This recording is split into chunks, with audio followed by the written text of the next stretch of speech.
Cody, I want to go back to WrestleMania in Vegas. Following your title defense with Randy Orton, the aftermath that happened, you were viciously attacked.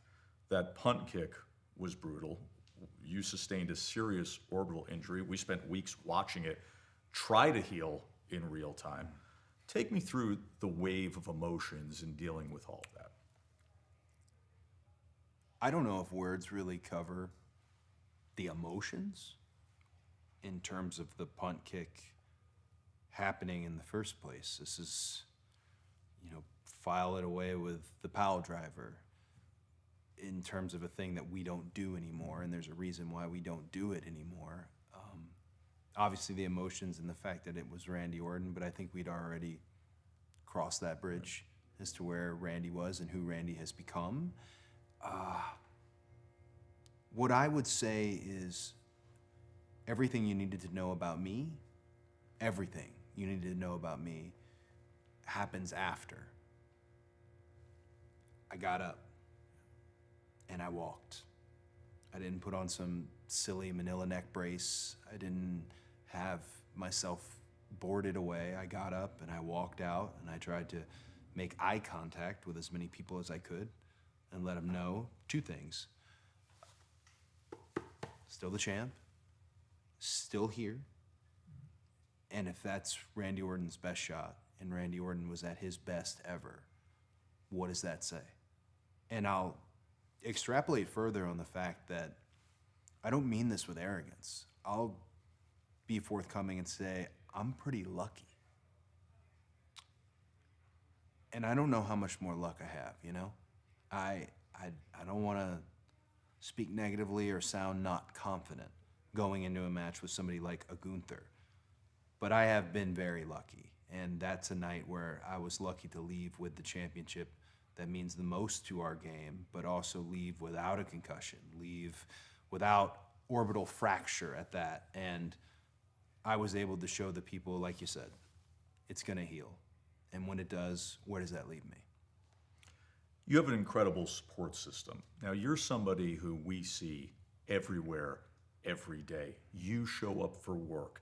You're making all the shows, doing all the promotion, doing all the community service. But following WrestleMania and what happened to you and the injury that you sustained, you had to spend time with your family. And that was, I assume, a very good thing to be with Brandy and your daughters. How much so? I mean, you got to see Liberty at WrestleMania, to be in the front row. Leilani, that's her first go-round with it all. You mentioned a great support system. That I don't want to undersell that, because I've learned that you really are a product of who you put around yourselves, and I have set my life up to operate at a high level as a WWE athlete and a WWE superstar, and those people make that so. The family. You mentioned my family. Yes, I get to spend more time with them, and yes, I needed the time. There's no healing like the healing that you get at home. But history repeats itself. And I recall my father talking about having to walk around the house with his face all busted up, in cast, whatever had been done to him at the time, and see his children. Nothing can prepare you, no matter how you look at pro wrestling. Say you look at it as entertainment, or you look at it as sport, or somewhere in between. Nothing can prepare you for a 4-year-old asking you what happened to your face. For a 4-year-old asking you, are you going to be okay? Nothing did prepare me. And I, again, just hope I hope it's not a regular conversation. Cody, following everything that happened to you at WrestleMania and the injury you sustained, the time spent with your family, how important was it for you to return as quickly as you could and to reestablish yourself as QB1 of this industry? It felt very important. Coming just to Monday Night Raw and having an interaction, unexpected at that, with a CM Punk. It felt very important because you say QB1, what is QB1? If anything, and maybe the thing I've learned that QB1 is the most, is consistent. there's always a flavor of the month, right? There's always some hot new thing, and good for it. That's exciting when the crowd can get behind something or something new shows up. But all my faves, all the all the QB1s before me were consistent. They were week in and week out. And now there's all these jokes about how I've really tried to follow the John Cena model. And I don't mind those jokes at all, because that's a hell of a model. And I think most people run from it because it means work. It means work. And I'm also aware of the other QBs in WWE. If their strategy is less is more, if their strategy is more strategic, then I'm not going to play that game. I'll do it differently. I'll be here every week, and I'll see this team every week. It's not a matter of who's right or wrong. It's my preference. So to be shaken out of my preference would have been very difficult. And Ricky Saints comes to WWE, debuts coming up from NXT. As much as he did it in a braggadocious, bullish way, and as much as he pulled my card in the way he did, I needed that. Thank you, Ricky Saints, because that's the moment that I can say, all right, I am cleared, and not only am I cleared, we're not going to wait. We're not going to do this big presentation and this less is more strategy to it. No, we'll wrestle right here. We'll wrestle tonight. Sammy found that out as well. So I appreciate those guys shaking me out of any type of feeling down in the dumps, because I shouldn't have. I left WrestleMania, and I even said that to CM Punk, and it was a mistake to say it, that I didn't feel so much like a winner, and I had been. And I need those challengers. I need them. I'm addicted to the top spot. I'm not afraid to tell anybody that. And I needed them to come in when they did. After the run you had in that road to WrestleMania, and how much it can potentially take out of somebody like you who has your status and has your role in this industry, you would think, and then the match itself, and then the aftermath and the injury sustained, you would think you could be tired and eroded away and desperate. The version of you that came back that was medically cleared seems like it has more fight in that guy, more desire to fight. How so?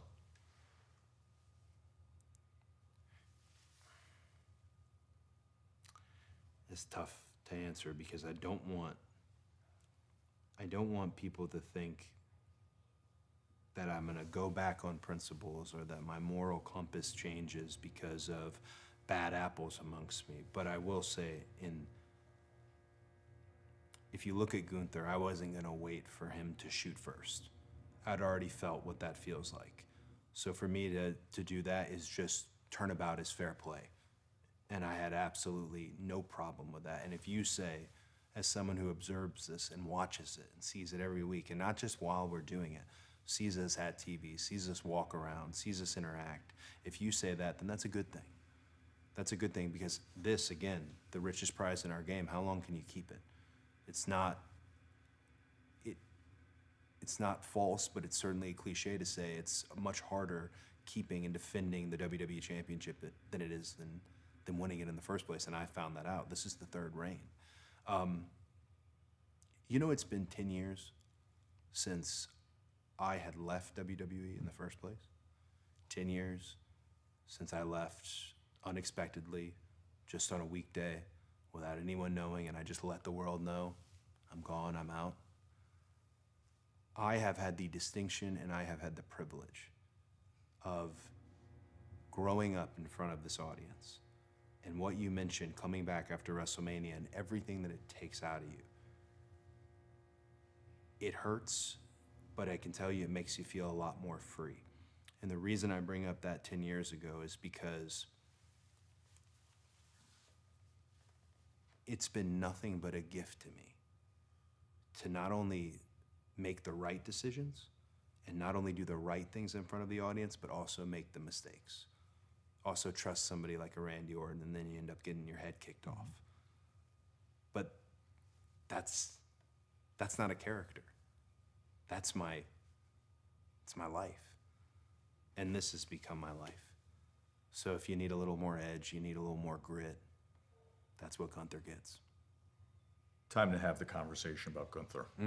That is right in front of you.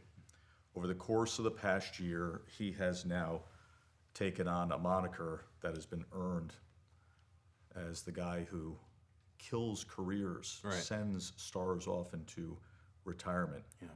What makes this version of Gunther so dangerous? Not to flip a question on you, but do you consider that something that makes him dangerous? Because beating the greatest of all time, John Cena, on paper, you'd say that makes you dangerous, but I felt like he got John Cena in the winner of his career. AJ Styles, beating AJ Styles. Bell to bell, we're comparing him with the likes of Shawn Michaels. There's who's better than AJ Styles? But again, at the end, I beat AJ Styles. I beat John Cena. And Goldberg. No disrespect to Goldberg. I'm from Atlanta, Georgia. I love Goldberg.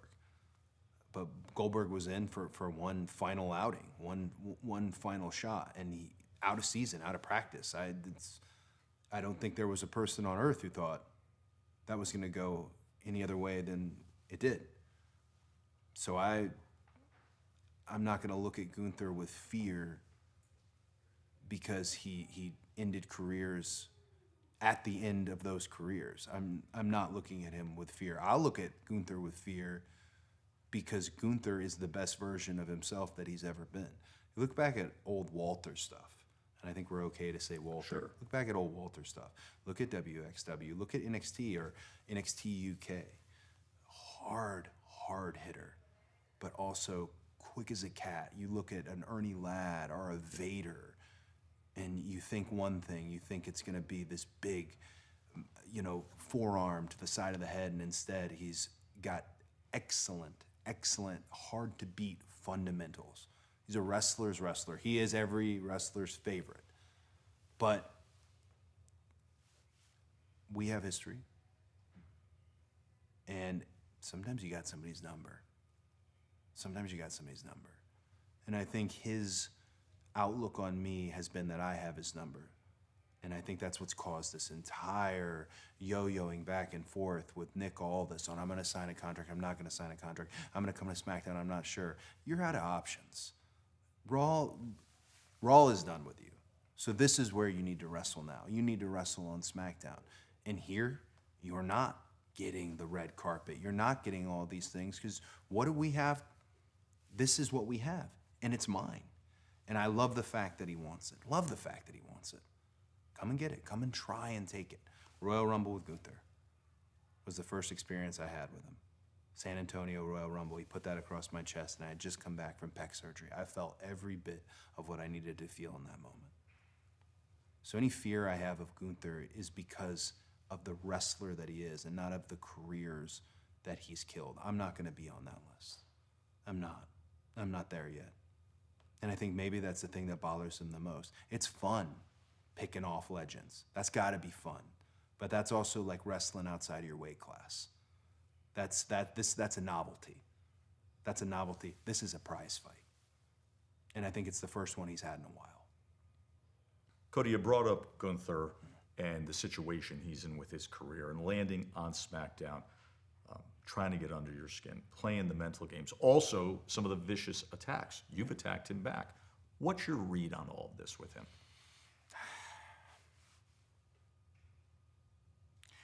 I think some people are going to look at Gunther and say, what a classy, professional. I mean, he's here. He really is. If you think about it, he's the American dream to come over here from Austria, to become a citizen and to become, to make all this American money here at WWE and do it in a real classy way, which he had done really up to now. And now we've got this, hey, call me Mr. Gunther. Hey, say please. And it kind of reads like he's going through a phase of trying to be something he's not.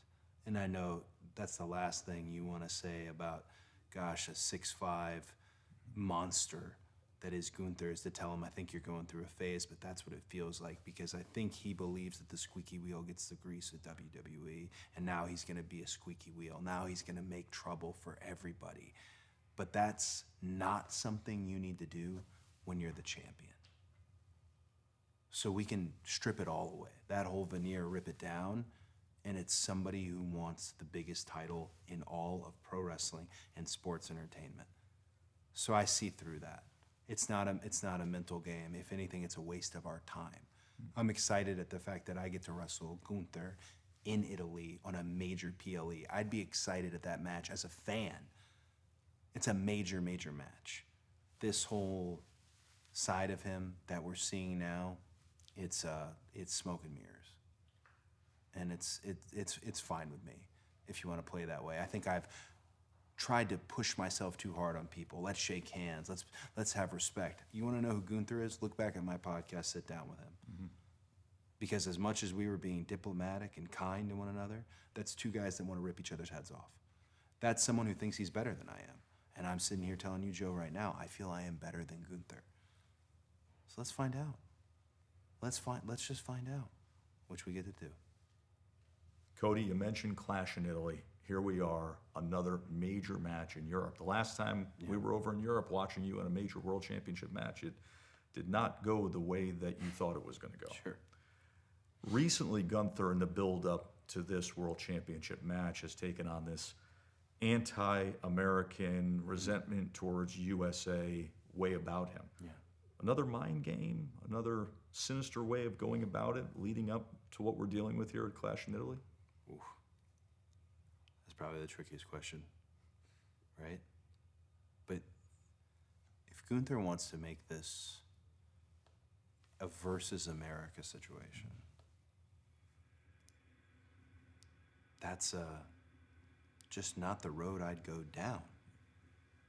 I don't think that helps you no matter where we are. I said it to him. I have the American flag tattooed on the side of my neck, but he's the one who's making it weird. I learned a long time ago in wrestling that we're never needing to make this about America versus or your home country versus. No, we don't need to do that in 2026. Last time I lost was in Germany. Mm-hmm. I don't want to be the dumb American that just assumes Germany is like Austria, and Austria is like Italy, and Italy is like France. They're all their own extremely different thing. Europe is not a monolith, and I found that out, and here's something that I would cite. The last time we were in Italy, there's video of me in the ring saying, hey, if you guys want us to come back and bring a bigger show, make some noise for me. The international language that we all talk is pro wrestling. If Gunther needs me to play American villain in Italy, sure, he can think that. He can have that whole outlook on it. But for me, one of the most beautiful things about being an American right now in an extremely divided country is that we can still go everywhere. And we can still show what we love to do and what you love to consume and watch, and we can agree on this thing. We can agree on wrestling. I am not in policy. I am not a politician. Some have said I am, but I'm not. I go over there because the show is over there, and they deserve the show everywhere in the world. And we have things about us that are different, and this goes for everywhere we go. We have different beliefs. We have different rules. We have different laws. My job as WWE champion is to bring this, to bring the thing that we agree on, so we don't have to focus on the things that we don't. So respectfully, Gunther can take that entire America versus him versus America, and he can shove it up his ass. Let's get into the match itself. At the end of the day, it's going to be the two of you inside the ropes, and all of this that's been building goes away. Strategically, how do you accomplish what so few have done, especially at the championship level with Gunther, when he fights for gold? How do you simply defeat him? I'm going to give it up, give up the strategy? I'd love to hear. No, I think the strategy when you wrestle a bear like Gunther is the same strategy you'd have if you were fighting him backstage, or if you were in an alley fighting him, or in a bar fighting him. It's avoid the chop. You know, you hear commentary say that could bring down a tree, and what does that knife's edge feel like when you... It feels like your heart stops, And you think about Gorilla Monsoon talking about how the chop used to take the wind out of you. It does that as well. And not only that, when there's no wind in you and you feel like your heart just stopped, you're not thinking about what you do next. And when you're not thinking about what you do next, you end up getting chopped again. Avoiding that chop and keeping him moving. And he's quite aware that this would be my strategy because we are familiar with one another in the ring. Keeping him moving. Again, I grew up watching pro wrestling where Sting would wrestle Vader, Shawn Michaels in there with The Undertaker. Yep. So many different examples of having to keep it moving because the longer it goes and the deeper water that we get into, the less he has in the tank. And he's not going to tell you that. I'm going to tell you that. And I hope I'm right. Do you see that in his eyes? Do you hear that in his breath when you take Gunther to deep water? It would be nice of me to carry on my confidence in this moment, but I might go a different way with it and tell you that what I see in Gunther's eyes is probably the most conviction and that's the only word I can think of, the most intimidating look I have seen in quite some time. Because Gunther, as I've said here and talked all about what I know about him, Gunther knows something about me. Or at least Gunther has surmised something about me. That I'm getting tired. That I'm wearing thin. That even just now, sitting here doing this interview while he's training, doing something to prepare for this match, it's starting to take a toll. The whole world is of that same thought. So as much as it's a look of conviction and a look that can intimidate, if anything, it motivates. It does. Because I'm not done yet. My career is not on the line. Again, not a novelty match. It's a prize fight, and there's a prize, and I have it.